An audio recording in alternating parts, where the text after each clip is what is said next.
Mga kahuan, panoorin ang video na ito upang alamin ang pinaka-latest na balita tungkol sa lagay ng panahon at bagyo. Update today.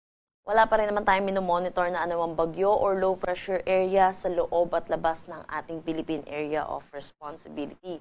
Pero ngayon, meron tayong frontal system na nakakaapekto dito sa may extreme northern Luzon at inaasahan natin magdadala ito ng mga pag-ulan sa ilang bahagi ng extreme northern Luzon.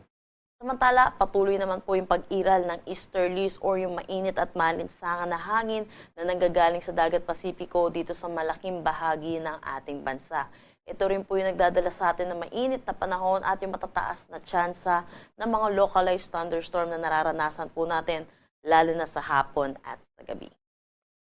Para naman sa ating heat index forecast ngayong araw, inaasahan natin dito sa Metro Manila ay 42 to 44 degrees Celsius. Kung makikita po natin, danger level po ito. Kagaya din po din possible na pinakamataas po natin maitala ay 46 degrees Celsius. Dito po ito sa may Sangli Point, Cavite. Kaya pinapaalalahanan po natin ang mga kababayan po natin na mag-ingat po dahil po dito sa init ng panahon at ang possible po ng mga thunderstorm din po lalo na sa hapon at sa gabi. Kaya magdala po tayo ng pananggalang sa init at sa mga pag-ulan.